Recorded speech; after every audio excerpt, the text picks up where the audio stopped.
بے بسی بھی تھی اور غصہ بھی تھا۔ یہ آدمی کسی طرح اس کا پیچھا چھوڑنے کو تیار ہی نہیں تھا۔ پتہ نہیں کچھ لوگوں کو اللہ کا خوف بھی نہیں ہوتا، کسی کی کمزوری ہاتھ لگنے پہ خود کو خدا سمجھ بیٹھتے ہیں، مگر نہیں، ایسے خداؤں سے، بلیک میلروں سے نمٹنا اسے اچھی طرح آتا تھا۔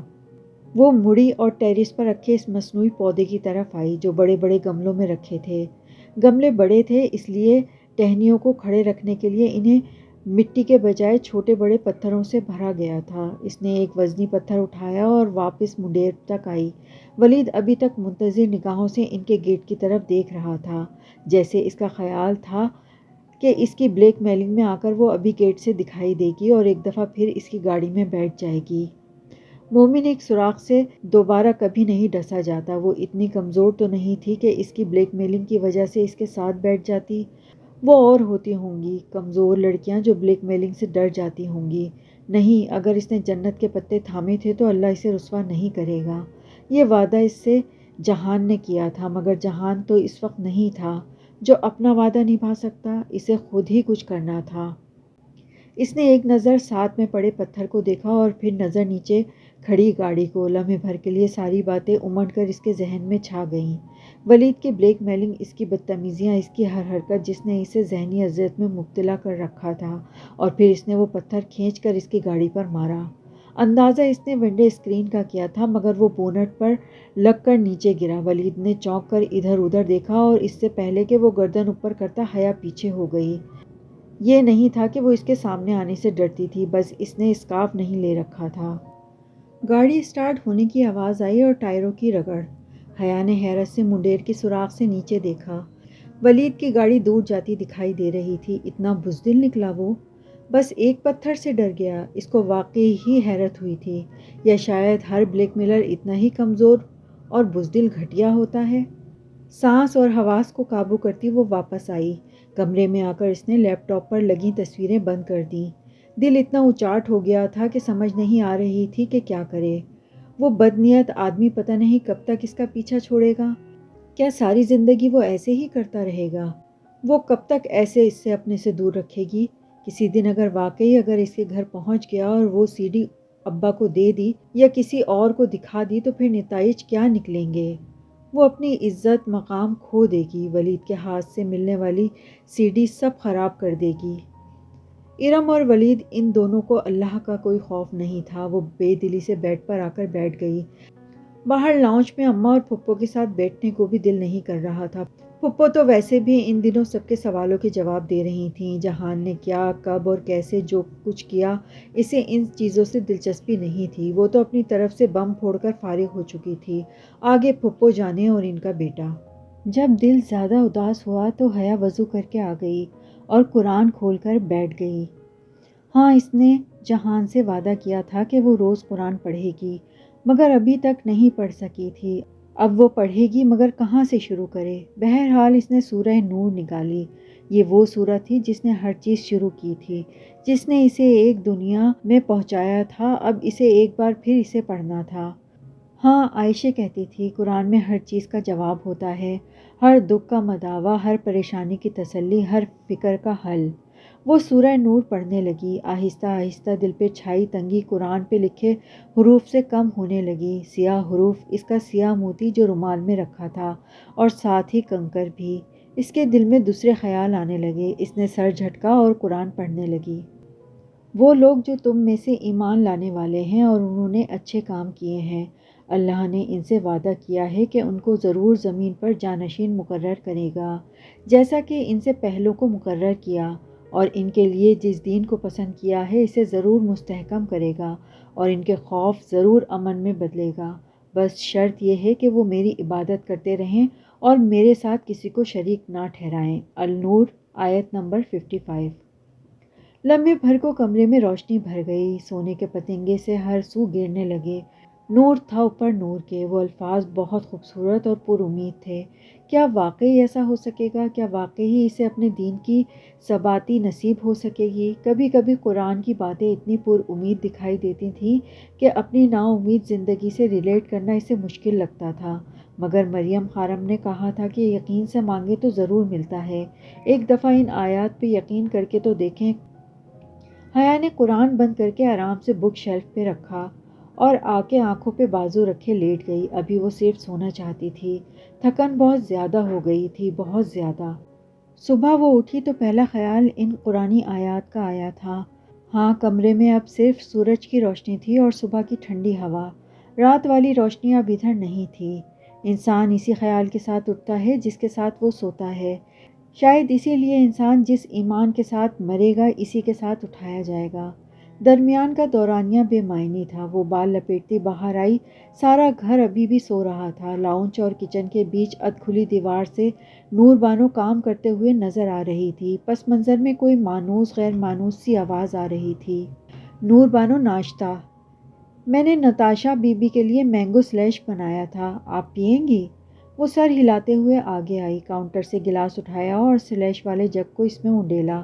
کٹی ہوئی برف اور جوس کی دھار اس میں گرنے لگی۔ پھر وہ پاس رکھی کرسی پر بیٹھ گئی اور گلاس لبوں سے لے جاتے ہوئے یوں ہی سر اٹھایا۔ گول دائرے میں گھومتی ہوئی کانچ اور لکڑی کے ٹکرانے کی مدھم آواز، کانچ کی گلاب کی پنکھڑیاں اور سلور راڈ۔ لبوں تک جاتا ہوا گلاس فوراً نیچے آیا۔ آنکھوں کی پتلیاں بے یقینی سے پھیلیں۔ لاؤنج اور کچن کی درمیانی دیوار کے عین اوپر اس کا ونڈ چیم وہاں سے جھول رہا تھا۔ یہ یہاں کیسے آیا؟ یہ کس نے لگایا؟ حیا نے حیرت اور شوق سے نور بانو کی طرف دیکھا۔ کام کرتی نور بانو نے پیچھے مڑ کر ونڈ چیم کو دیکھا۔ اس کی آنکھوں میں حیرانگی تھی۔ مجھے نہیں پتا باجی، میں نے تو ابھی دیکھا۔ یہ تو میرا ہے، ترکی میں مجھ سے گم ہو گیا تھا۔ یہ یہاں کیسے آیا؟ یہ یہاں کس نے لگایا؟ وہ نور بانو سے کم اور خود سے زیادہ بات کر رہی تھی۔ نور بانو ہراساں سی ہو گئی۔ میں تو پہلے ہی کہتی تھی باجی کہ ہمارے گھر میں جن بھوت ہیں۔ مگر وہ سنے بغیر تیزی سے کچن میں آئی۔ سیڑھیوں کے اوپر والے کمرے کا دروازہ بند تھا۔ وہ سلیش کا گلاس پکڑے ننگے پیر تیز تیز سیڑھیاں چڑھنے لگی۔ پاؤں پر لگے بینڈیج اب کھل چکے تھے مگر زخموں کے نشان وہیں تھے۔ 1 2 3 4 قدم جیسے زینوں پر نہیں اس کے دل پر پڑ رہے تھے۔ سانس تیز تیز چل رہی تھی۔ اسے نہیں پتا وہ چند سیڑھیاں چند صدیاں کیوں بن گئی تھیں، جیسے وہ فاصلہ کبھی ختم ہی نہیں ہوگا۔ وہ پھولے ہوئے سانس کے ساتھ اوپر آئی اور دھڑکتے دل کے ساتھ آخری کمرے کا دروازہ کھولا۔ گیسٹ روم کے بیڈ پر ایک کھلا ہوا بیگ پڑا تھا جس میں سے شرٹ نکالتے ہوئے وہ بیڈ کے ساتھ ذرا جھکا ہوا کھڑا تھا۔ آہٹ پر اس نے سر اٹھا کر دیکھا۔ حیا چوکھٹ پر سلیش کا گلاس ہاتھ میں لیے اسے پھٹی پھٹی نظروں سے دیکھ رہی تھی۔ جہان اسے دیکھ کر چند لمحے کچھ کہہ ہی نہیں پایا، پھر دھیرے سے مسکرایا۔ شرٹ بیگ پر رکھی اور قدم قدم چلتا اس تک آیا۔ نیلی جینز اور سبز شرٹ میں وہ بہت فریش لگ رہا تھا۔ مرحبا۔ حیا سے چند قدم دور رک کر اس نے ہلکی سی مسکراہٹ کے ساتھ سر کو خم دیتے ہوئے اس کو سلام کیا۔ حیا چند لمحے ویسے ہی ساکت نگاہوں سے اسے دیکھتی رہی اور پھر اس کے ادھ کھلے لب بھیج گئے، پیشانی کی رگ تن گئی اور حیرت زدہ آنکھوں میں یکایک غصہ آ گیا۔ ایک دم سے اس نے سلیش سے بھرا گلاس جہان پر الٹ دیا۔ تم وہاں مرنے کے لیے مجھے چھوڑ گئے تھے؟ میں وہاں کتنی دفعہ مری ہوں، تمہیں پتہ ہی نہیں، اور اب تم آ کر کہتے ہو مرحبا۔ وہ ایک دم پھٹ پڑی۔ سلیش جہان کی شرٹ پر گرا تھا۔ وہ ایک دم پیچھے ہوا۔ پہلے اس نے اپنی شرٹ کو دیکھا اور پھر حیا کو، جیسے اسے یقین نہ آیا ہو کہ حیا نے ایک دفعہ پھر یہ کیا ہے۔ حیا وہ لمحے بھر کو کچھ بول ہی نہ پایا۔ کچھ مت کہو، تمہیں کچھ کہنے کی ضرورت ہی نہیں ہے۔ تم کیا سمجھتے ہو مجھے؟ بے وقوف ہوں جو میں نہیں سمجھتی؟ شاید پتہ نہیں تم وہاں گئے بھی تھے یا نہیں، میں نہیں جانتی وہاں کون تھا، مگر میں نے وہاں بارودی سرنگیں پھٹتے دیکھی، میں نے وہاں پر گولیاں چلتے سنی، میں نے وہاں پر دھواں دیکھا۔ میں نہیں جانتی وہاں پر کیا ہوا، مگر جو بھی ہوا اس کے پیچھے تمہارا ذہن تھا۔ میں جانتی ہوں جہان، تم ہمیشہ چیزیں پلان کرتے ہو، مگر تم نے کہا تھا کہ اس دفعہ تم کچھ پلان نہیں کرو گے، لیکن تم نے کیا تھا۔ اگر تم مجھے بتا دیتے میں کتنا پریشان رہی، میں کتنی تڑپتی رہی، میں کتنی بے سکون رہی ہوں اس چند دنوں میں، اندازہ نہیں ہے تمہیں۔ وہ وہیں بیڈ کے کنارے پر بیٹھی، پھر ایک دم ہاتھوں میں منہ چھپا کر رونے لگی۔ جہان نے ایک دفعہ پھر گردن جھکا کر اپنی گیلی شرٹ کو دیکھا اور پھر فرش پر گرے پلاسٹک کے گلاس کو۔ شکر ہے پلاسٹک کا تھا، سو ٹوٹا نہیں۔ تم نے کیا کیا اس وقت میں نہیں جانتی، مگر جو بھی کیا وہ بہت برا تھا۔ اگر وہاں میرے دل کو کچھ ہو جاتا، میں شوق سے ہی مر جاتی، تو تم کیا کرتے؟ مگر تمہیں تو کوئی فرق ہی نہیں پڑتا، وہ روتے روتے کہہ رہی تھی۔ اگر تمہاری یادداشت ٹھیک سے کام کر رہی ہے تو تمہیں یاد ہوگا میں نے کہا تھا فوراً وہاں سے چلی جانا۔ اگر تم نے سب کچھ دیکھا ہے تو اس کا مطلب ہے کہ تم وہیں پر تھیں۔ تم نے میری بات نہیں مانی۔ حیا نے ایک دم گیلا چہرہ اٹھایا۔ میں چلی بھی جاتی جہان تو کتنا دور جاتی؟ چند میٹر دور ہی تو کھڑی تھی ہماری جیپ۔ کیا مجھے وہاں تک سرنگیں پھٹنے، دھماکے اور گولیوں کی آواز نہ آتی؟ اور ایک تاریک خاموش رات تھی۔ تم جانتے تھے کہ مجھے آواز آئے گی، اسی لیے تم نے مجھے کہا تھا کہ میں سرحد تک نہ جاؤں۔ کیا تم واقعی سرحد کے پار گئے تھے؟ کیا پتہ تم گئے تھے یا نہیں، مجھے تمہاری کسی بات کا یقین نہیں ہے جہان۔ کتنے دن وہ مضطرب، بے چین اور دلگیر رہی تھی، اور اب کتنے مزے سے وہ اس کو کہہ رہا تھا۔ یعنی کہ تم نے میری بات نہیں مانی، یعنی کہ تم ہمیشہ اپنی مرضی کرتی ہو، اور اگر میں اپنی مرضی کروں تو تم غصہ کرتی ہو۔ اور جہان نے سر جھکا کر اپنی گیلی شرٹ کو دیکھا۔ کیا کچھ رہ گیا ہے جو تم نے میرے اوپر نہیں توڑا؟ ایک ہی دفعہ توڑ دو تاکہ یہ سلسلہ ہی ختم ہو جائے۔ وہ خفگی سے بولا۔ حیا نے اس کی گیلی شرٹ کو دیکھا۔ اسے ذرا بھی افسوس یا پچھتاوا نہیں تھا، فی الحال وہ اسی قابل تھا۔ میں نے تمہیں کہا تھا حیا، ترکی اور شام کا بارڈر سب سے آسان بارڈر ہوتا ہے۔ میں نے تمہیں یہ بھی کہا تھا کہ وہ ہمیں نہیں پکڑ سکتے جب تک ہم نہ چاہیں۔ آسان بارڈر ہونے کا مطلب یہ نہیں ہوتا کہ منہ اٹھا کر سرحد کے باڑ پہ چلے جائیں گے۔ آسان بارڈر کا مطلب یہ تھا کہ اسے بارڈر پہ سرحدی فوج کو ڈاج دینا آسان ہوتا۔ وہ کہتا ہوا باتھ روم کی طرف گیا۔ چند ہی لمحوں بعد وہ شرٹ کا گریبان تولیے سے صاف کرتے ہوئے واپس آیا تھا۔ ہم ترکی اور شام کا بارڈر ایسے ہی کراس کرتے ہیں۔ کمانڈر شیعہ تھا، اس لیے مجھے چاہیے تھا کہ میں اسے ایران سے کال کرواتا، اور ایران میں میرے پاس بہترین آپشن عائشہ تھی۔ اس نے انہیں فون کر کے ایک ایسے کرمنل کے بارے میں بتایا جسے وہ پکڑنا چاہتے تھے، حالانکہ وہ آدمی ایک ہفتہ پہلے ترکی سے شام جا چکا تھا، لیکن ان سیکیورٹی فورسز کے گدھوں کو یہ معلوم نہیں تھا۔ شرٹ صاف کر کے اس نے گردن کے اوپر جوس کے قطرے بھی اس نے تولیے سے صاف کیے اور گلہ آمیز نظروں سے حیا کو دیکھا۔ اور اگر تم کسی پر کچھ گرانے سے پہلے اس کی بات سن لیا کرو تو زیادہ بہتر ہوگا۔ میں نے جس کرمنل کے بارے میں بتایا تھا وہ وہاں پر جا ہی نہیں رہا تھا۔ جو بندہ میری جگہ بارڈر پہ اس پوسٹ تک گیا تھا، اس کو پیسوں کی ضرورت تھی۔ جب وہ اسے پکڑ کر لے گئے تو 6 ماہ اسے جیل میں رکھیں گے اور پھر چھوڑ دیں گے، اور ان 6 ماہ میں اس کے گھر والوں کا بہت اچھا گزارا ہو جائے گا۔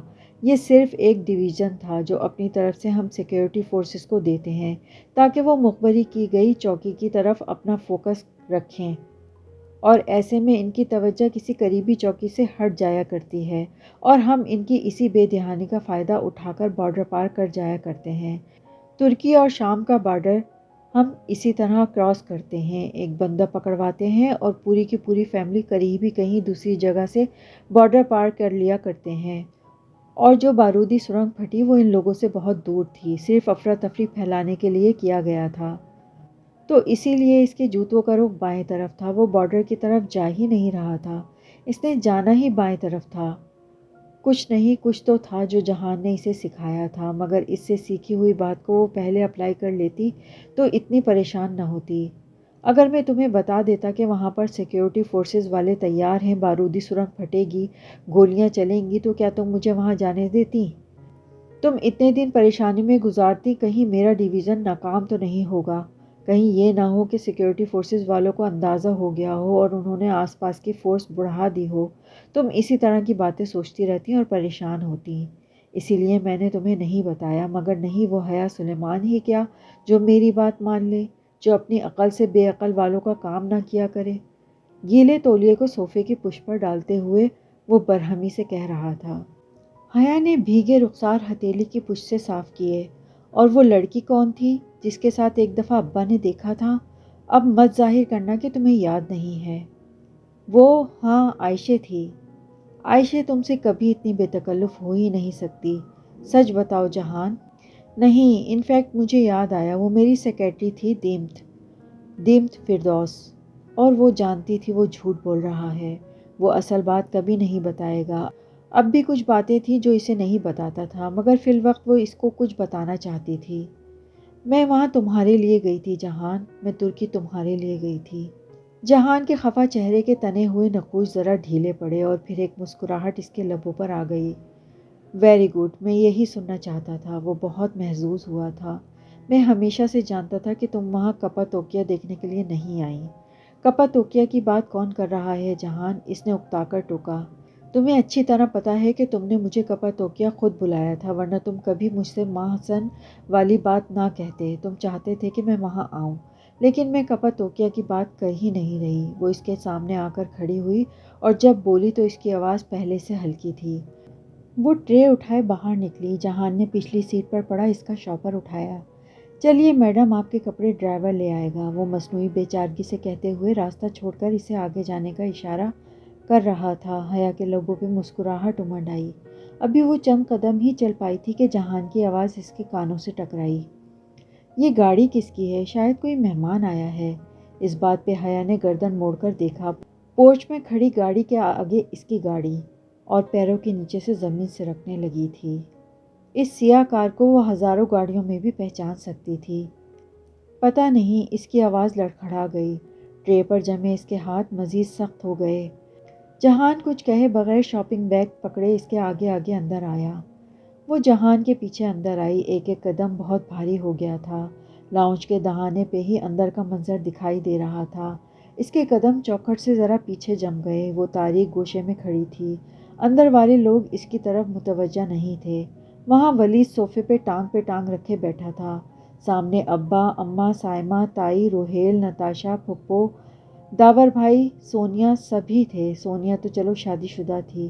خاندان کی روایت کے مطابق ان کا پردہ نہیں تھا۔ اچنبھے کی بات تو یہ تھی کہ ارم بھی وہیں کونے میں کھڑی تھی۔ اس کے ہاتھ میں ٹرے تھی، جیسے وہ کچھ سرو کرنے کے بہانے یہاں آئی ہو اور پھر یہیں کھڑی ہو گئی ہو۔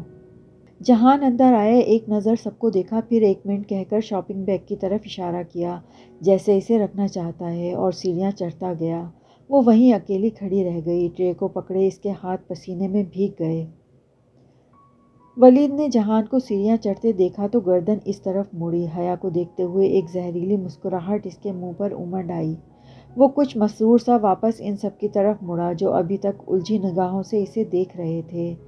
جی سلمان انکل، تو میں کہہ رہا تھا کہ ہمیں اس معاملے میں آرام سے بات کرنی چاہیے۔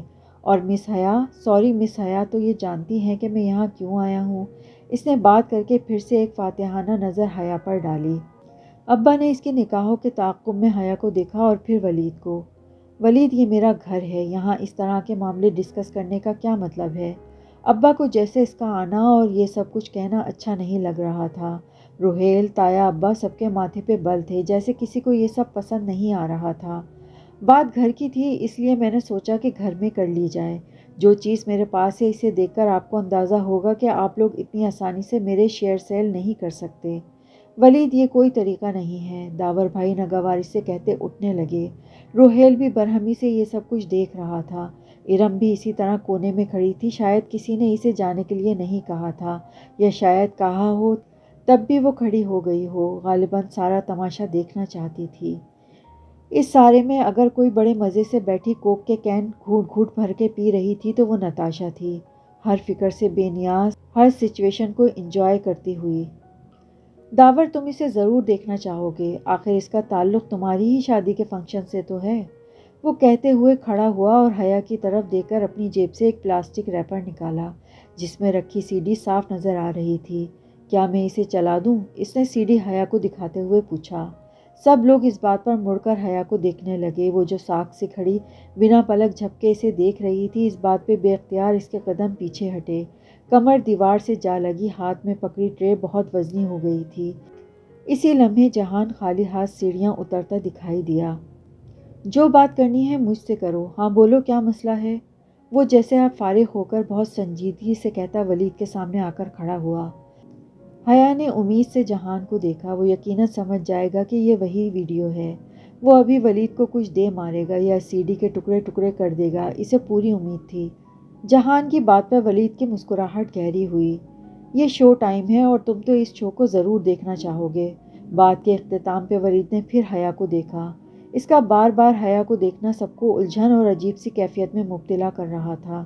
کیا ہے اس سی ڈی میں؟ جہان نے سنجیدگی سے اس سے پوچھا، البتہ آنکھوں میں ذرا سی الجھن تھی۔ وہ نہیں سمجھا، اللہ اللہ وہ نہیں سمجھا تھا۔ حیا کا دل زور زور سے دھڑکنے لگا۔ جہان نہیں سمجھا تھا، وہ کہنا چاہتی تھی، چلانا چاہتی تھی، جہان اس سے مت پوچھو پلیز، جہان اسے گھر سے نکال دو، اسے کچھ دے مارو، مگر اسے یہاں سے بھیج دو، مگر سارے الفاظ حلق میں دم توڑ گئے۔ آپ کے گھر کی چیز ہے تو آپ ضرور دیکھنا چاہیں گے اور اس کے بعد آپ فیصلہ کریں گے کہ آپ مجھے اپنی کمپنی میں کس حیثیت سے کام کرنے دیں گے۔ لاؤنج میں خاموشی تھی، سب سن رہے تھے، بس وہی دونوں بول رہے تھے۔ حیا کا سانس آہستہ آہستہ رکنے لگا، دم گھٹ رہا تھا، مگر اس میں ہے کیا؟ وہ رہا ٹی وی اور وہ اس کے نیچے ڈی وی ڈی رکھا ہے، اس کو لگا کر خود دیکھ لو، بہت انجوائے کرو گے۔ اس نے سی ڈی جہان کو پکڑائی، حیا کے نتنوں سے آکسیجن کا کوئی جھونکا ٹکرایا تھا، سانس، خوشگمانی، امید۔ ایک کرن نظر آئی تھی کہ جہان سی ڈی ہاتھ میں لیتے ہی توڑ دے گا اور ولید کو دے مارے گا۔ جہان نے ذرا تذبذب سے سی ڈی کو دیکھا اور پھر اسے تھام لیا، مگر اس نے اسے نہیں توڑا۔ اس نے سی ڈی کو کور سے نکالا، الٹ پلٹ کر دیکھا اور پھر سر اٹھا کر ولید کی طرف متوجہ ہوا۔ آر یو شور ولید، اس میں ایسا کچھ نہیں ہے جو کسی کی توہین کا باعث بنے؟ کیا میں واقعی اسے سب کے سامنے چلا دوں؟ اس میں جو بھی ہے وہ سب سچ ہے، کوئی فکسنگ نہیں ہے، چلاؤ، ضرور چلاؤ۔ جہان نے سی ڈی پکڑے پکڑے تایا ابا کو دیکھا، وہ اسی الجھی ہوئی نگاہوں سے اسے دیکھ رہے تھے۔ کسی کی سمجھ میں کچھ نہیں آ رہا تھا کہ یہ اچانک ہو کیا رہا ہے۔ اسی طرح ولید کا آنا، پھر ان سب سے کہنا کہ وہ ان سے بات کرنا چاہتا ہے، اور پھر یہ سی ڈی وغیرہ۔ جہان نے مڑ کر ارم کو دیکھا، کیا میں اسے چلا دوں؟ اس نے ارم سے اجازت مانگنی چاہی، وہ اس سے کیوں پوچھ رہا تھا؟ کیا اسے احساس نہیں تھا کہ یہ سی ڈی ارم نے ہی تو ولید کو دی ہوگی؟ وہ اسی لیے ارم نے نہایت ہی بے نیازی سے شانے اچکائے، جیسے کہہ رہی ہو میری بلا سے۔ البتہ اس کی آنکھوں میں مسکراہٹ سی تھی، شو ٹائم کی مسکراہٹ کہ اب آئے گا مزہ۔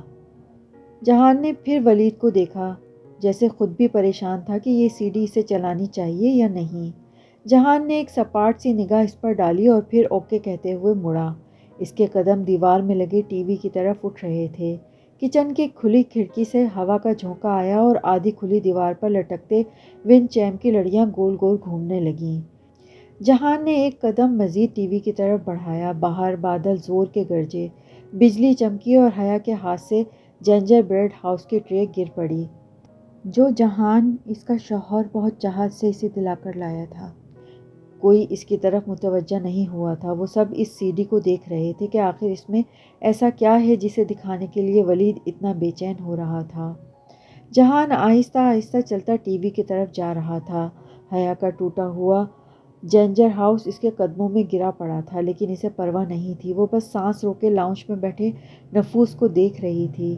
ابا، روحیل، جہان، باپ، بھائی، شوہر، کوئی اسے اس پرائے مرد بلیک میلر سے بچا نہیں سکتا تھا، مگر کیا واقعی کوئی نہیں تھا؟ اللہ تعالیٰ، اس نے زور سے پکارا تھا۔ اللہ کا نام وہ واحد نام ہوتا ہے جس کو بولنے کے لیے ہونٹ ہلانے کی ضرورت نہیں ہوتی۔ اس نے بھی نقاب تلے بند ہونٹوں کے پیچھے زبان ہلا کر اسے پکارا تھا۔ اللہ تعالیٰ، میں بہت اکیلی ہوں، میرے پاس اس وقت کوئی نہیں ہے جسے میں پکار سکوں۔ جہان اب ٹی وی کے پاس پہنچ چکا تھا۔ حیا کے دل پہ پڑتا بوجھ اب بڑھتا جا رہا تھا۔ صرف آپ ہیں جو میری مدد کر سکتے ہیں، آپ دیں تو کوئی چھین نہیں سکتا۔ جہان نے ٹی وی کا بٹن آن کیا اور پھر ریموٹ سے ڈی وی ڈی چلایا۔ اب ٹی وی اسکرین نیلی پر نظر آ رہی تھی۔ جہان نے جھک کر بٹن دباتے ہوئے ڈی وی ڈی کی پلیٹ باہر نکالی۔ اچانک ریموٹ اس کے ہاتھ سے پھسل پڑا۔ ماربل کے فرش پر ریموٹ گرا، چند لمحے مزید گزرے۔ جہان ریموٹ اٹھا کر پھر سیدھا ہوا۔ کاش ریموٹ ٹوٹ جاتا، مگر وہ نہیں ٹوٹا تھا۔ ہر چیز اس کے خلاف جا رہی تھی۔ جہان نے خالی سانچے میں سی ڈی رکھی اور اسے واپس دھکیلا۔ مجھے ان لوگوں کے سامنے رسوا نہ کر میرے اللہ۔ حیا بس اپنے اللہ سے فریاد کر رہی تھی۔ اسکرین پہ مینیو لکھا آ رہا تھا۔ جہان نے ذرا پیچھے ہو کر ریموٹ سے پلے کا بٹن دبایا۔ مجھے رسوا نہ کرنا، اللہ، ہیلپ می پلیز۔ حیا نے آنکھیں بند کر لیں، شاید سی ڈی نہ لگے، وہ اندر پھنس جائے، مگر چند ہی لمحوں بعد اسے گانے کی ٹون سنائی دی تھی۔ شیلا کی موسیقی اس کے قدموں تلے سے زمین سرکنے لگی تھی، سر سے آسمان ہٹنے لگا تھا۔ اسے لگا وہ ابھی گر جائے گی، وہ بھی مر جائے گی۔ ویڈیو لگ چکی تھی، سب دیکھ رہے تھے۔ وہ خواب نہیں تھا، حقیقت تھی۔ وہ ایک بار پھر رسوا ہونے جا رہی تھی۔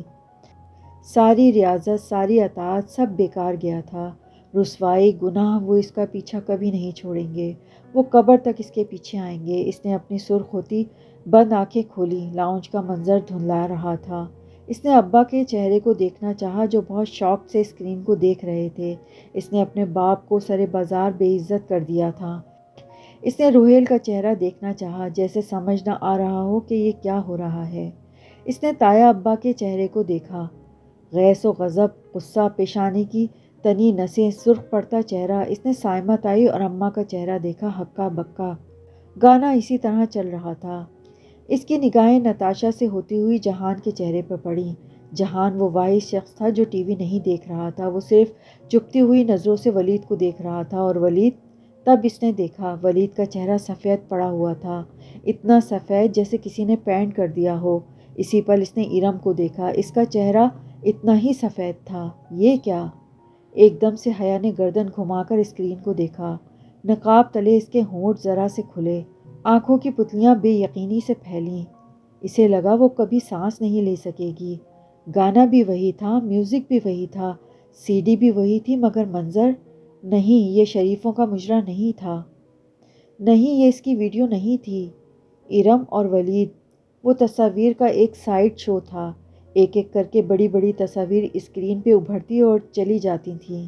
ارم اور ولید کی تصاویر اکٹھے کسی ریسٹورنٹ میں، کسی شاپنگ ایریا، کسی پارک میں۔ ساری فوٹوز سیلف فوٹوز تھیں، جیسے ولید کے ساتھ ہو کر ارم نے بازو بڑھا کر خود ہی موبائل سے کھینچی ہوں، اور اس لحاظ سے وہ دونوں بہت قریب قریب کھڑے تھے۔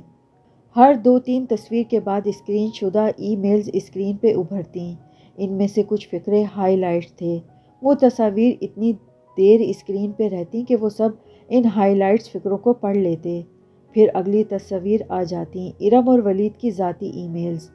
یہ کیا؟ ولید ایک دم آگے بڑھنے لگا۔ ایک قدم بھی آگے بڑھایا تو ان ٹانگوں پہ گھر نہیں جاؤ گے، وہیں کھڑے رہو۔ جہان کا وہ الجھن بھرا چہرہ، وہ تذبذب، سب غائب ہو گیا تھا۔ وہ اتنے سرد اور کٹیلے انداز میں بولا کہ ولید کے پڑتے قدم وہیں رک گئے۔ اس نے حیرانگی سے جہان کو دیکھا۔ یہ شو ٹائم ہے نا ولید لغاری، اور تم نے کہا تھا کہ اس شو کو میں بہت انجوائے کروں گا۔ میں تو کر رہا ہوں، تم بھی کرو، مگر شاید تم کوئی غلط سی ڈی اٹھا لائے ہو۔ یہ غلط ہے، یہ سچ نہیں ہے۔ ولید لغاری ہکلا گیا۔ کبھی وہ صوفے پہ بیٹھے نفوس کو دیکھتا، کبھی جہان کو۔ حیا کو دیکھنا تو اسے یاد ہی نہیں رہا تھا۔ ابھی تم نے خود کہا تھا کہ یہ حقیقت ہے، تمہارے کون سے بیان پر یقین کروں میں؟ وہ ترشتگی سے بولا، مگر اسی اثنا میں داور بھائی غصے سے اٹھے تھے۔ گھٹیا انسان، میں تمہیں چھوڑوں گا نہیں۔ پلیز۔ جہان نے ہاتھ اٹھا کر انہیں اس کے قریب آنے سے روکا۔ ہاتھ کا استعمال مجھے بھی آتا ہے، مگر یہاں خواتین بیٹھی ہیں، اس لیے اس آدمی سے میں خود نبٹ لوں گا بعد میں۔ اور ابھی اس نے انگلی کا اشارہ کرتے ہوئے قہر آلود نگاہوں سے ولید کو دیکھتے تنبیہ کی، ابھی تم یہاں سے اپنی شکل گم کر لو، تم سے میں بعد میں ملوں گا، کیونکہ یہ سی ڈی میرے پاس ہے اور تم نہیں چاہو گے کہ تمہارے ہونے والا سسر یا اس کی بیٹی یہ سب دیکھیں۔ سینیٹر عبدالولی کی بیٹی سے رشتہ ہو رہا ہے نا تمہارا؟ ولید لڑکھڑا کر پیچھے ہٹا۔ تایا ابا، روہیل ابا، سب اپنی جگہوں سے کھڑے ہو چکے تھے۔ بس نہیں چل رہا تھا کہ اس شخص کو گولی مار دیں۔ آؤٹ، نکلو یہاں سے، سلمان صاحب زور سے بولے تھے۔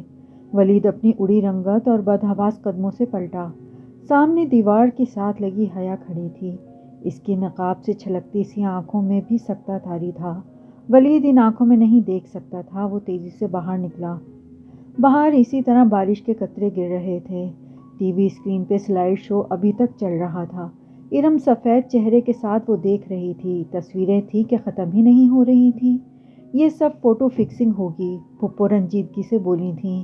حالانکہ تصویریں بہت کلیئر تھیں، مگر تایا ابا اور داور کے سرخ چہرے اور ارم کو کسی طوفان سے بچانا چاہتی تھیں۔ تیز بارش تھم چکی تھی، ہلکی ہلکی بوندا باندی جاری تھی۔ کھڑکیوں کے شیشوں پہ گرتی ٹپ ٹپ کی آواز مسلسل آ رہی تھی۔ پھپھو کی بات پہ سائمہ تائی کو تقویت ملی تھی۔ یہ سب جھوٹ ہے، الزام ہے میری بچی پہ۔ یہ سب ارم اور حیا کی تصویریں تھیں، یہ لڑکا کہاں سے آ گیا ان میں؟ وہ اپنی بات منوانے کے لیے زور سے بولی تھی، اور یہ ساری تصویریں حیا کے پاس تھیں، اسی نے دی ہوں گی اس لڑکے کو، اور نام میری بیٹی کو لگا دیا۔ گھر چلو تم لوگ، تایا فرقان قہر برساتی نگاہوں سے ان کو دیکھتے ہوئے بولے تھے۔ میری بات سنیں، یہ حیا کے پاس تھیں تصویریں، اسی لیے وہ لڑکا بار بار حیا کا نام لے رہا تھا۔ میری بیوی کا نام مت لے مومانی۔ عباس سائمہ تائی کی بات پہ ناگواری سے احتجاج کرنے ہی لگے تھے کہ وہ جیسے غصے سے کہتا ان کے سامنے آ کھڑا ہوا تھا، یہ تصویریں شاید آپ کو اپنی بیٹی کے لیپ ٹاپ سے بھی مل جائیں گی، مگر میری بیوی کا نام اگر کسی نے لیا تو مجھ سے برا کوئی نہیں ہوگا۔ جہان اتنی سختی سے انگلی اٹھا کر بولا تھا کہ سائمہ تائی آگے سے کچھ کہہ ہی نہ سکی۔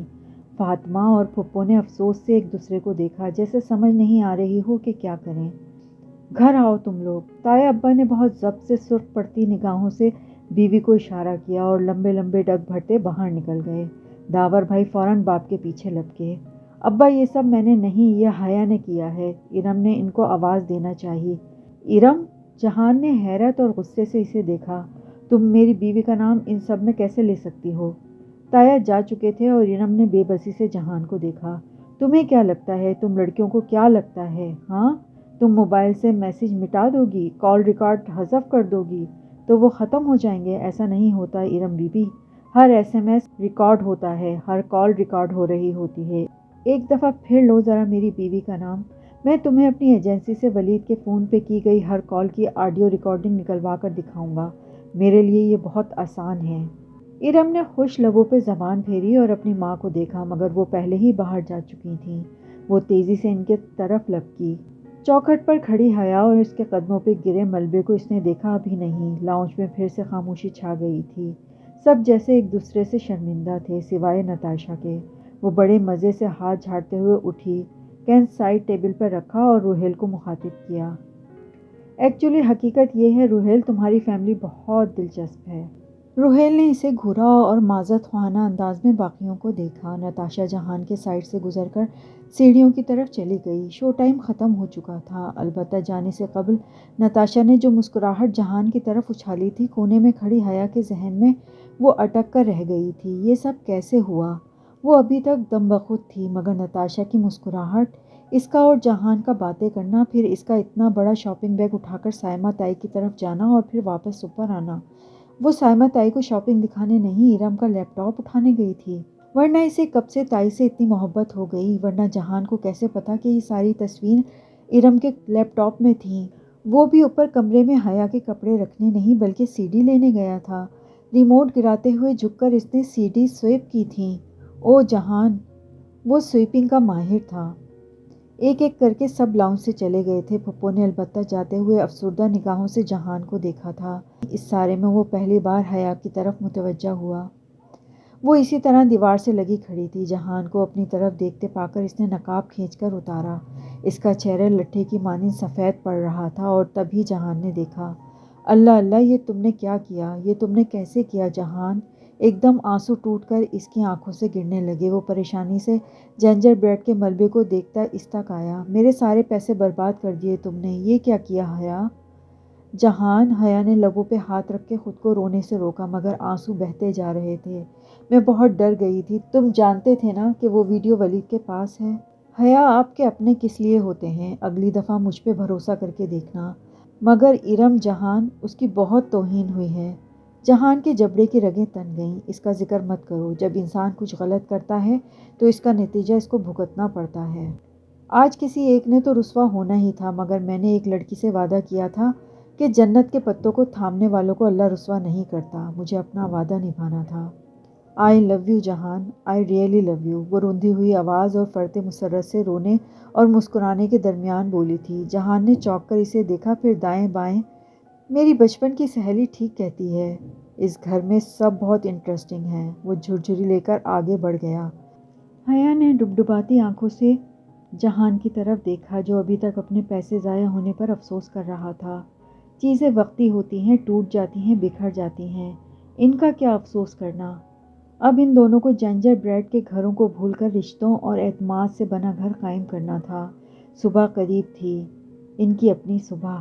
حیا پارلر کے ڈریسنگ مرر کے سامنے کرسی پر بیٹھی تھی اور بیوٹیشین لڑکی بڑی مہارت سے اس کو آئی شیڈو لگا رہی تھی۔ اس نے گرے اور سلور فراک پہن رکھا تھا، بال وغیرہ ابھی بنانے تھے۔ اونچا جوڑا بنائیں گی؟ بیوٹیشین نے آئی شیڈو کو آخری ٹچ دیتے ہوئے پوچھا تھا۔ حیا نے آئینے میں چہرہ دائیں بائیں کر کے آنکھیں دیکھی، اچھی لگ رہی تھیں۔ نہیں، فرینچ ناٹ بنا دو، اونچے جوڑے میں تو نماز نہیں ہوگی۔ اور 2-3 نمازیں تو فنکشن کے دوران ہی آ جائیں گی۔ آج نہ پڑھیں تو خیر ہے، لڑکی اکتائی تھی۔ اپنی خوشی میں اللہ کو ناراض کر دوں؟ کبھی نہیں۔ اس نے نفی میں سر ہلایا۔ اچھا نیل پالش لگانی ہے یا نقلی نیلز؟ کچھ بھی نہیں، بار بار وضو کے لیے اتاروں گی کیسے؟ اس نے سادگی سے الٹا سوال ہی کر ڈالا۔ او اچھا، نقلی پلکیں تو لگا دوں نا؟ اللہ تعالیٰ کو برا لگے گا، آپ نے آئی بروز بھی نہیں بنوائیں۔ اللہ تعالیٰ کو اور بھی برا لگے گا۔ لڑکی کے ضبط کا پیمانہ لبریز ہو گیا۔ وہ گھوم کر اس کے سامنے آئی۔ آپ کہیں الہدا کی تو نہیں ہیں؟ حیا ہنس دی۔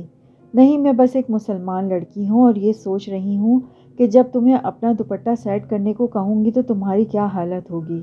وہ جیسے سوچ کر ہی محظوظ ہوئی۔ لڑکی نے اچنبھے سے اسے دیکھا۔ کیوں؟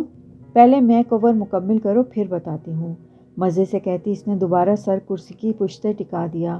بیوٹیشین لڑکی جز بز سی ہو کے آئی شیڈو کٹ اٹھائے پھر سے اس کے سر پہ آ کھڑی ہوئی، اور جب حیا نے اسے دوپٹہ اپنی مرضی کے مطابق سیٹ کرنے کو کہا تو اس کا منہ کھلا کا کھلا رہ گیا۔ گھونگھٹ؟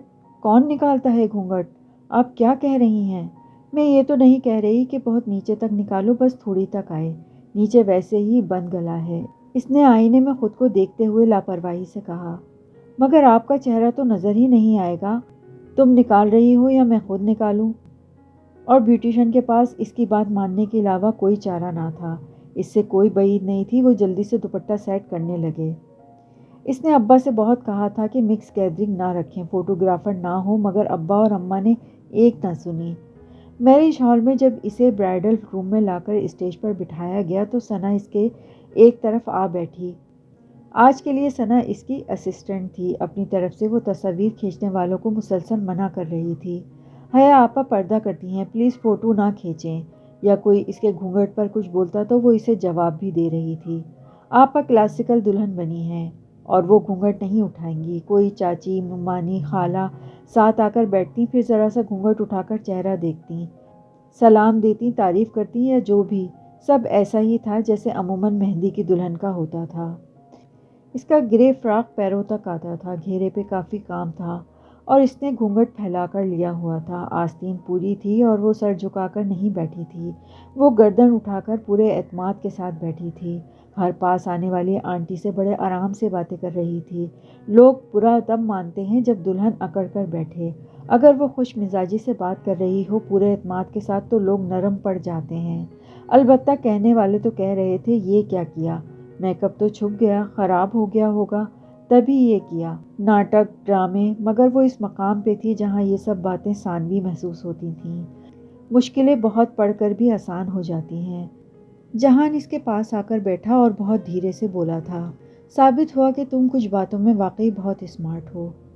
بس یہی ایک فقرہ کہا اس نے اور پھر جلدی سے اٹھ کر چلا گیا۔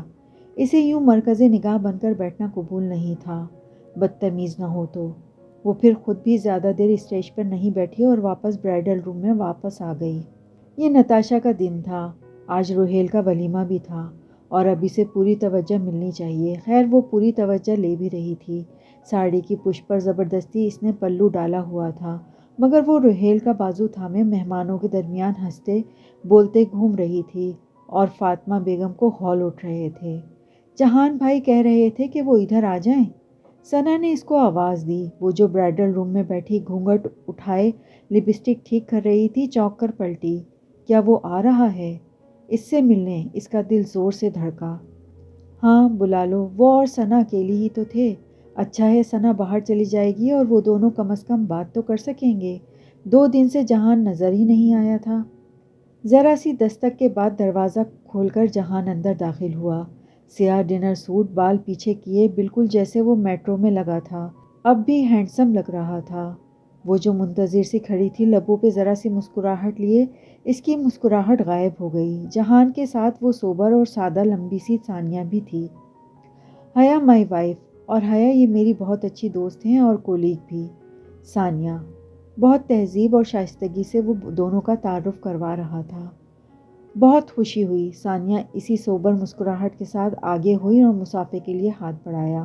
حیا نے بامروت مسکراتے ہوئے ہاتھ تھاما اور ملا کر چھوڑ دیا، پھر ایک شاکی نظر جہان پر ڈالی۔ وہ بس اس لیے اس کے پاس آیا تھا، بدتمیز نہ ہو تو۔ بس تمہیں ملوانا چاہ رہا تھا ثانیہ سے، اس کے ہسبینڈ دوست ہیں میرے۔ خیر ہم چلتے ہیں، سی یو۔ وہ حیا کو گھور کر ثانیہ کو راستہ دیتا ہوا سامنے سے ہٹا۔ حیا غصے بھری نگاہوں سے انہیں جاتے دیکھ رہی تھی۔ تمہارے پاس صابر کا نمبر ہے؟ میں اسے کال کرنا چاہ رہا تھا۔ ہاں ٹھہرو میں سینڈ کرتی ہوں۔ وہ دونوں اپنے اپنے سیل فونز ہاتھ میں لیے باتیں کرتے باہر نکل گئے۔ وہ پیر پٹک کر واپس بیٹھ گئی۔ اس آدمی کے ساتھ زندگی کبھی بھی فینٹیسی نہیں ہوگی، پہلے سے وہ جانتی تھی، مگر اب اس بات پر یقین بھی آ رہا تھا۔ سب کچھ بہت مشکل تھا اور مشکل ہوگا بھی، مگر خیر وہ ساتھ تو تھے نا۔ آہستہ آہستہ وہ اس سب کی عادی ہو جائے گی، اس نے خود کو تسلی دی اور پھر دروازے کی طرف دیکھا۔ ذرا سی جھری کھلی تھی، وہاں سے میرج ہال کی روشنیاں، لوگوں کا رش، ہنستے ہوئے مہمان، رنگ و خوشبو سب نظر آ رہا تھا۔ حیا کے تنے ہوئے اعصاب ڈھیلے پڑ گئے، لب آپ ہی آپ مسکرانے لگے۔ اس نے کلائی گھما کر دیکھی، بہارے کا نیکلس بریسلیٹ کی صورت اس میں پہنا تھا اور اس کی سائڈ پہ خالی کنڈے میں اب ایک موتی جھول رہا تھا، سیاہ موتی۔ وہ سفید موتی تو نہ بن سکی تو کیا ہوا، سیاہ موتی بننے میں بھی کوئی حرج نہ تھا۔ موتی تو وہ ہوتا ہے جس کی کالک بھی چمکتی ہے۔ صبح کا دودھیا رنگ اسلام آباد کی پہاڑیوں پر چھایا ہوا تھا۔ گزشتہ رات کی بارش کے باعث سرمئی سڑکیں ابھی تک گیلی تھیں۔ اس نے کچن کی کھڑکی کا پردہ ہٹایا، جالی سے روشنی اور ہوا اندر جھانکنے لگی، تازگی کا احساس۔ تبھی دیوار پر نصب اوون کھانا پکنے کی گھنٹی بجانے لگا۔ وہ آگے آئی اور اوون کا دروازہ کھولا، پھر دستانے والے ہاتھ سے ٹرے باہر نکالی۔ پگھلے ہوئے پنیر سے سجا گرم گرم پیزا تیار تھا۔ اس نے چہرہ ذرا سا جھکا کر سانس اندر اتاری۔ خستہ اشتہا انگیز خوشبو، جہان کو پسند آئے گا، تعریف نہیں کرے گا، البتہ تھوڑا کھائے گا، اور اس پہ بھی کئی دن ایکسرسائز کا دورانیہ بڑھا کر ان کیلوریز کو برن کرنے کی کوشش کرتا رہے گا۔ اپنی فٹنس اور صحت کے بارے میں وہ آج بھی اتنا ہی کانشیس تھا جتنا 4 سال قبل ان کی شادی کے وقت تھا۔ اس نے ٹرے اندر دھکیلی اور اوون کا ڈھکن بند کیا۔ اب جہان آفس سے آ جائے گا تب بھی وہ اسے نکالے گی۔ ساتھ ہی اس نے پلٹ کر گھڑی دیکھی، ابھی اسے آنے میں کافی وقت تھا۔ آج ویسے ہی حیا کے سارے کام جلدی ختم ہو گئے تھے۔ اب کیا کرے، سبین پھپھو کی کسی پرانی دوست کے بیٹے کی شادی تھی، سو وہ کراچی گئی ہوئی تھیں۔ ویسے یہاں ان کے اپارٹمنٹ سے ابا اور تایا کے گھر زیادہ دور بھی نہیں تھے، سو پہلے اس نے اماں کی طرف جانے کا سوچا، پھر ارادہ ترک کر کے اپنے کمرے میں آ گئی۔ جہان اور اس کا بیڈ روم بہت نفاست مگر سادگی سے سجا تھا۔ وہ تو اتنی آرگنائزڈ نہیں تھی مگر جہان، وہ خراب بے ترتیب چیزیں کبھی برداشت نہیں کرتا تھا۔ ختیجہ کا کمرہ گو کے 7 والا تھا مگر وہ ابھی اتنی چھوٹی تھی، بس 3 سال کی، کہ وہ کمرہ اس کا بھی تھا۔ اس وقت بھی وہ کارپیٹ پہ بیٹھی بلاکس کو توڑ کر پھر سے جوڑنے میں لگی تھی۔ ٹوٹے بلاکس ایک طرف تھے، جوڑے بلاکس ایک طرف۔ بے ترتیبی میں بھی ترتیب تھی، باپ کی طرح وہ بھی روم نہیں پہلاتی تھی۔ ختیجہ گل کیا بنا رہی ہے؟ وہ الماری کی طرف بڑھتے ہوئے اسے مخاطب کر کے بولی۔ اس نے لیپ ٹاپ کا بیگ نکالا اور پلٹ کر اپنی بیٹی کو دیکھا، جو اس کے سوال پہ سر اٹھا کے اسے دیکھنے لگی تھی۔ وہ سلیو لیس سرخ فراک میں ملبوس تھی مگر نیچے سے اس نے کوہنی تک آتی پنک شرٹ پہن رکھی تھی، جرابیں بھی پنک، نرم گہرے بھورے بال پونی میں بندھے تھے۔ جہان اس کے بال کٹوانے نہیں دیتا تھا، اسے لمبے بال پسند تھے، مگر صرف ختیجہ کے۔ ختیجہ کی ماں کے بالوں کے بارے میں وہ رائے نہیں دیا کرتا تھا۔ گوری گلابی رنگت، اٹھی ہوئی ناک اور جہان جیسی آنکھیں۔ وہ جہان ہی کی بیٹی تھی۔ جہان کو لوگوں کا ختیجہ کو اس سے ملانا بہت پسند تھا۔ اس نے حیا سے صرف اچھا قد لیا تھا، مگر جہان کہتا تھا میں تم سے زیادہ لمبا ہوں، اس کا قد بھی مجھ پہ گیا ہے۔ حیا نے جب اس کا نام ختیجہ گل رکھا تھا تو جہان نے بالکل اعتراض نہیں کیا تھا۔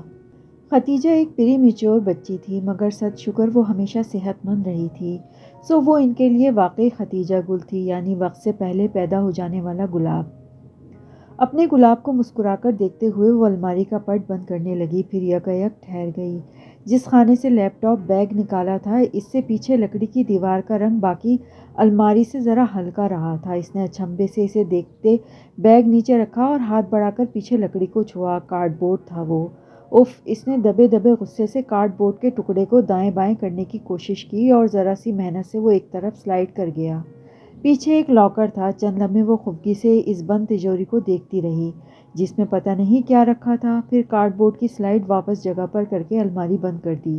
اس گھر میں پچھلے 4 سالوں میں کوئی 400 خفیہ خانے تو یہ ڈھونڈ چکی تھی، پتہ نہیں اب اور کتنے تلاشنے باقی تھے۔ جہان سے پوچھنا بیکار تھا، وہ بہت حیران ہو کر عاگر سے کہتا کہ اچھا، ویری اسٹرینج، پتہ نہیں مکان مالک نے اتنے لاکرز کیوں رکھے ہیں، کبھی بات کروں گا اس سے۔ ہاں، جیسے وہ اپنے شوہر کو جانتی ہی نہیں تھی۔ وہ لیپ ٹاپ اٹھائے اپنے بیڈ پر آ گئی۔ لیپ ٹاپ کی چمکتی اسکرین اس کے چہرے کو بھی چمکا رہی تھی۔ وہ بہت توجہ سے اپنی ای میلز دیکھ رہی تھی۔ لمبے بال آدھے کیچر میں بندھے، آدھے پیچھے کھلے کمر پہ پڑے تھے۔ چہرہ ویسا ہی تھا، ملائی جیسا۔ اسے لگتا تھا کہ وہ ان 4 سالوں میں پہلے سے زیادہ خوبصورت ہو گئی ہے۔ مگر جہان کا کیا کرے، جو کہتا تھا کہ خوبصورتی کے بجائے 3-4 اور لفظ ہیں میری لغت میں، مگر میں کہوں گا تو تمہیں برا لگے گا۔ ڈائننگ ٹیبل پر ہی ایک رات اس سے پوچھنے پر کھانا کھاتے ہوئے جہان نے بے نیازی سے کہا تھا۔ وہ سلگ کر رہ گئی۔ اگر تمہاری لغت کتابی شکل میں دستیاب ہوتی تو میں اسے واقعی تمہیں دے مارتی جہان۔ ایک کلک کے بعد اگلا صفحہ کھلا تو وہ ٹھہر سی گئی۔ آنکھوں میں پہلے حیرت ابھری اور پھر اچنبھا۔ وہ مصر کی ایک یونیورسٹی کا پریس پیکٹ تھا جو اس کی درخواست پر اسے بھیجا گیا تھا، مگر یہ درخواست تو اس نے دی ہی نہیں تھی۔ کیا جہان نے اس کی طرف سے اپلائی کیا تھا؟ وہ الجھن بھری نگاہوں سے اس پروسپیکٹس کو دیکھ رہی تھی۔ وہ اکثر کہتی تھی کہ اب وہ LLM کرے گی۔ جہان ایسی باتوں پہ دھیان نہیں دیتا تھا کہ اپنی مرضی ہے، جو کرو۔ تو کیا اس نے بھیجا؟ پتہ نہیں۔ میلز چیک کر کے اس نے کلائی پہ بندھی گھڑی دیکھی۔ جہان کے آنے میں ابھی کچھ وقت تھا۔ ریسٹ واچ کے ساتھ اس کی کلائی میں وہ بریسلٹ ابھی بھی بندھا تھا اور اس میں پرویا سیاہ موتی جو آج بھی چمکتا تھا۔ بس کرو ختیجہ، اب کچھ کھا لو۔ وہ لیپ ٹاپ بند کر کے اٹھی اور بیٹی کے سامنے سے بلاک سمیٹنے لگی۔ ختیجہ کھانے کے معاملے میں ذرا چور تھی، بعض دفعہ زبردستی کرنی پڑتی تھی۔ ختیجہ کو کچن کاؤنٹر پر بٹھا کر اس نے فریج کا دروازہ کھولا تاکہ اندر سے کھیل نکال لے، مگر دروازے کے اندرونی طرف انڈوں کے خانے میں ایک پوسٹ اٹ نوٹ چپکا ہوا تھا۔ اس نے نوٹ اتارا اور سیدھا ہوتے ہوئے پڑھا، لنچ ٹائم پر کبوتروں کو یاد کرنے میں کوئی حرج تو نہیں؟ Lunch time. اس نے بے ساختہ گھڑی دیکھی۔ لنچ ٹائم تو ہونے والا تھا۔ اللہ اللہ، یہ آدمی بھی نا۔ چلو ختیجہ، بابا کے پاس جانا ہے۔ اس نے جلدی سے بچی کو کاؤنٹر ٹاپ سے اتارا۔ بابا سن کر اس کے چہرے پہ سارے جہاں کی خوشی امڑ آئی۔ وہ فوراً اندر کی طرف دوڑی۔ جب تک حیا دروازے کھڑکیاں بند کر کے آئی، وہ حیا کا بڑا سا پرس کندھے پہ لٹکائے اس کا عبایا گھسیٹتی لا رہی تھی۔ تھینکس، اپنے جوتے پہنو اب۔ اس نے جلدی سے عبایا اور پرس اس سے لے لیا۔ ماحسن کے کبوتروں کا ذکر پہلی دفعہ جہان نے ایک اطالوی ریسٹورنٹ میں کیا تھا۔ اس کے بعد سے اس ریسٹورنٹ کو وہ کبوتروں کے کوڈ نیم سے یاد کرتے تھے۔ لیکن کیا تھا اگر وہ صبح ناشتے پہ کہہ جاتا کہ لنچ باہر کریں گے؟ مگر نہیں، وہ انسانوں کی زبان میں بات ہی کب کرتا تھا؟ صبح سے اتنی دفعہ فریج کھولا، پتہ نہیں کیوں نظر نہیں پڑی۔ اف! آدھے گھنٹے بعد وہ اپنے حریر کے سیاہ عبایا میں ملبوس ختیجہ کی انگلی تھامے ریسٹورنٹ کی سیڑھیاں چڑھ رہی تھی۔ اوپر آ کر دیکھا کونے والی میز خالی تھی۔ وہ وہیں کہیں ہوگا، مگر جب تک وہ بیٹھ نہیں جائے گی وہ نہیں آئے گا۔ ویسے وہ اس طرح باہر کم ہی بلاتا تھا۔ یقیناً اب کوئی ایسی بات تھی جو وہ گھر میں نہیں کرنا چاہتا تھا۔ ختیجہ کو مخصوص کرسی پر بٹھا کر وہ جیسے ہی بیٹھی، اسے وہ سامنے سے آتا دکھائی دیا۔ گرے کوٹ بازو پہ ڈالے، کف موڑے، ٹائی ڈھیلی، سنجیدہ چہرہ اور ہمیشہ کی طرح ہینڈسم۔ اس کے سامنے کرسی کھینچ کر بیٹھتے ہی وہ بولا تھا، مرحبا، کیا حال ہے؟ پھر موبائل والیٹ میز پر رکھتے ہوئے اس نے جھک کر ختیجہ کے دونوں گال باری باری چومے۔ اپنی بہت سی ترک عادات کو وہ ترک نہیں کر سکتے تھے۔ بابا یو نو واٹ؟ ختیجہ چہک کر اسے جلدی جلدی کچھ بتانے لگی اور وہ توجہ سے مسکراتے ہوئے سن رہا تھا۔ آدھی تو یقیناً حیا کی شکایت تھیں۔ وہ مما کہنے کا تکلف نہیں کیا کرتی تھی، وہ وہی کہتی تھی جو اس کا باپ کہتا تھا۔ جب آرڈر سرو ہو چکا تو وہ اس کی طرف متوجہ ہوتے ہوئے بولا، اور سب ٹھیک ہے؟ تمہید کو کٹ کرو جہان، اور اب بتا بھی چکو کہ کیا بات ہے۔ نہیں، اتنا کچھ خاص نہیں ہے، بس ایسے ہی۔ وہ چھری کانٹے کی مدد سے اسٹیک کا ٹکڑا توڑتے ہوئے لاپرواہی سے بولا تھا۔ بہت خاص بات ہے جو گھر پہ نہیں ہو سکتی تھی۔ یہ فقرہ اس نے کہا نہیں تھا، مگر حیا توجہ سے سر ہلاتی اس کو سنتے ہوئے خود ہی ذہن میں اس کے الفاظ ڈیکوڈ کر رہی تھی۔ اصل میں کچھ آگے کا سوچ رہا تھا۔ مجھے آگے کا اسائنمنٹ مل گیا ہے اور اوپر سے حکم آیا ہے کہ کچھ دن کے لیے تھوڑا سا گھومنے پھرنے باہر چلا جاؤں، یعنی کہ 1-2 سال تو کہیں نہیں گئے۔ حیا نے سمجھ کر سر ہلا کر اسے مزید بولنے دیا۔ زیادہ دور نہیں، قریب ہی۔ میل چیک کی تم نے آج؟ حیا نے بس ہاں میں گردن ہلائی، بولی کچھ نہیں۔ قریب یعنی کہ مصر، وہیں سے میل آئی ہے نا تمہیں؟ تو تمہارا کیا خیال ہے؟ وہ سنجیدگی سے اسے دیکھتے ہوئے پوچھ رہا تھا۔ تم رہ لو گی اتنا عرصہ؟ حیا نے شانے ذرا سے اچکائے، جیسے تمہاری مرضی۔ دل البتہ بہت اداس ہو گیا تھا۔ تو بالآخر وہ وقت آن پہنچا تھا جب اسے ایک فوجی کی بیوی کا کردار ادا کرنا ہوگا، گھر پہ رہ کے برسوں انتظار کرنے والی بیوی کا۔ ختیجہ بڑی ہو جائے گی اور پھر پتہ نہیں وہ کب اپنے باپ کو دیکھ پائے گی۔ زندگی بھی بہت غیر یقینی چیز تھی۔ ختیجہ تو میرے بغیر رہ لے گی، ممی کے ساتھ اس کی بہت بنتی ہے۔ وہ بھی حیا کی طرح شاید اس کی سوچ کو ڈیکوڈ کر رہا تھا۔ مگر تمہارے لیے مشکل ہوگا، جانتا ہوں تم مجھے مس کرو گی۔ وہ ذرا سا مسکرایا۔ میں تمہیں مس کروں گا مگر قیامت تک اس بات کا اقرار نہیں کروں گا۔ اچھا تو پھر یہ کہ اس نے پلیٹ پرے کرتے ہوئے حیا کو دیکھا۔ میں ایک ایسا کور بنانا چاہ رہا ہوں جس میں مجھے شاید کسی یونیورسٹی میں کچھ عرصے کے لیے پڑھانا پڑے۔ تمہیں بھی آگے پڑھنے کا شوق ہے تو کیوں نہ ہم یوں کریں کہ ختیجہ کو ممی کے پاس چھوڑ دیں اور تم میری اسٹوڈنٹ بن کر میری کلاس میں انرول ہو جاؤ۔ یہاں پہ آ کے سے مسکراہٹ دبائی۔ ہاں لیکن میں اس بات کی یقین دہانی کروں گا کہ تم میری سب سے زیادہ ڈانٹ کھانے والی اسٹوڈنٹ ہوگی۔ اچھا، اور تمہیں لگتا ہے کہ میں مان جاؤں گی؟ وہ ذرا توقف کے بعد بولی تھی۔